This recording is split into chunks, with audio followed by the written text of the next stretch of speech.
Recording in progress. How's it going, sir? You all right? Yeah, I'm good. How are you? I'm doing very well. We'll go ahead and get started with Mark Medina. Hey, Ty, good to see you. Paul's had such a heavy workload this postseason. What do you think has gone into his ability to play so many minutes well, and what's kind of jumped out to you with kind of his day-to-day routine with that? I think the conditioning factor, just, preparing his body for the playoffs all season long. I think the time we gave him off during the season, just, making sure he can come into the postseason, with no injuries and feeling good, as far as, win-wise. So I talked to him yesterday. He said he feels good. He feels great. So that's a good thing to hear. Go ahead, Miriam. Hey, Pat. Good to see you. Yeah, how you doing? Real person. Yeah. I just the obvious questions. How's Marcus feeling? And any news on Kawhi? How's he feel? Just know Kawhi's out. Still back home rehabbing. Marcus is about to go to the floor now and warm up and kind of see how he feels. But if I had to guess, I think he want to play tonight. So we're just going to see how he feels and when he goes to his routine. Can I also ask real quick about Aaron's defense in playoffs? And obviously he's had some tough matchups. But obviously he also goes up against Kawhi and PG in practice all the time. Yeah. So what have you made of his sort of taking on that challenge?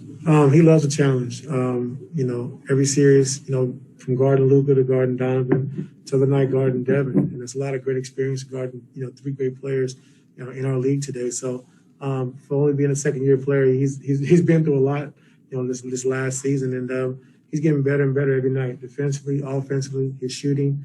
So I'm just, looking forward to him continue to keep getting better. Go ahead, Owen. Ty, what do you guys obviously have responded from being down 0-2 in the first two rounds. I don't want to see that again. I'm tired of seeing that. Tonight, we want to try to go out and get one. Like I said, guys are rested, guys are feeling good.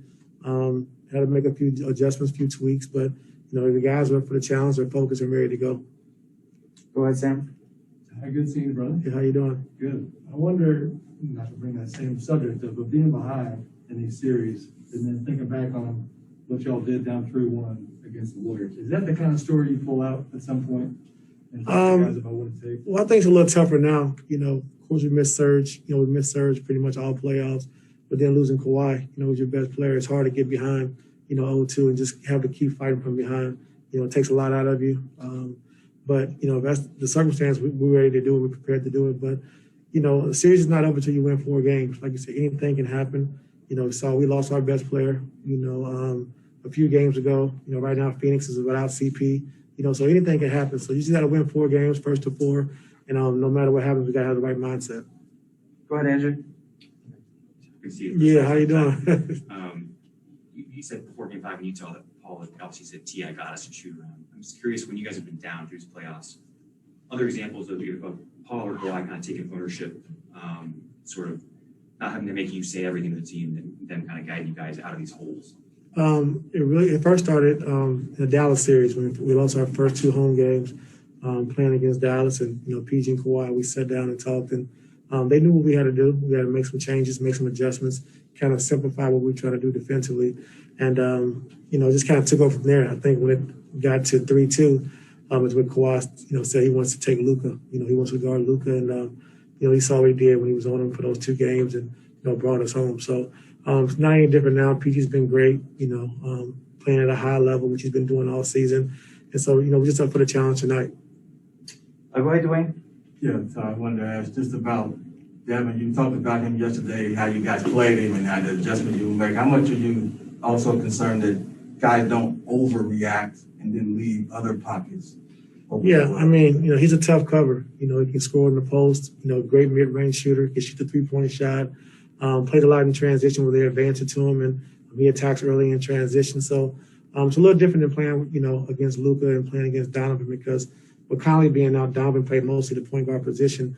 And right now, Booker's playing off the ball. He's playing on the ball, so it makes it a little bit more difficult because, he's moving without the basketball. This is the first time we're actually going to hear Law's question. Well, good to see you, Ty. Yeah, you too. You said yesterday, Luke Luke Kennard. Okay. Felt like he was a you know, best shooter. I thought you said Moonlight. They say I could take There you my go. mask off. There You know you what? go. So I'm gonna take my mask There down. you go. Luke Kennard, playing on your team, said that he feels like he's one of the better shooters in the league, but it's his responsibility to get himself open, separate, give himself shots. And after game one, you said that things were kind of like a feel out, see who could play. How do you feel like the feedback has been as far as making sure he's ready to play tonight? Oh, he's definitely ready to go. And, you know, his confidence is at an all-time high. You know, that's exactly what we needed. And then I was talking about Dallas series, I think. It was a game 5 or 6, I can't remember, when he came in and played well. And game 7, you know, he really took it to another level. So we know we needed shooting on the floor. You know, we know we got to make up points with Kawhi being out. And, you know, he's ready to go. A lot of confidence. And, you know, I got to do a good job of just making sure we run plays to get him open and get him shots. Thanks, Lo. We'll go on this side to Ramona.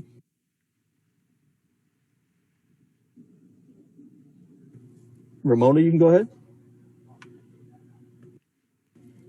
All right, we'll go to Tomer then. Hey, Ty, good to see you. Obviously, you guys are short Kawhi and Serge, but like, how much do you look at this as like we want to try and get one with CP out? Do you guys look at it that way at all? Yeah, we want to get one for sure. You know, that's our mindset coming into tonight. Like I said, guys are rested and feeling good, and you know, with CP out, you know, this will be a great one to get. Not knowing the timetable when he's coming back, or you know, when he's going to be back playing. So we have our mindset on that. You know, we want to go into this game, you know, with the mindset of, you know, we're coming to win one tonight. Thanks. Sabrina, you can go ahead. Hey, Ty, with all that PG is being asked to do on both ends of the floor, how do you make his job easier, you know, on both ends? It doesn't get any easier. It gets harder. So tonight he's going to have to guard Devin a little bit more. In the last game, we know coming off the games, you know, against Utah, having one day in between, we knew it was going to be pretty tough on him. So tonight it gets harder for him because he has to guard Devin a little bit as well. Thanks, Sabrina. We'll go to Justin Russo. Hey, Coach. Hope you're doing well. With the injuries and condensed schedule that you've had, how much harder does it make staggering guys and limiting their stress load so they're not getting as worn out? I don't know. I guess when the sports science guys tell me, but I just kind of go off feel. I ask the guys how they feel and if they need a break, but you know, we can't worry about that right now. It's the playoffs. We're in the Western Conference Finals. We got to do what it takes to win. Appreciate it. Thanks, Coach. That's all the time we got you today. Oh, wow. Great. Thank you. Take care. Thanks, everybody.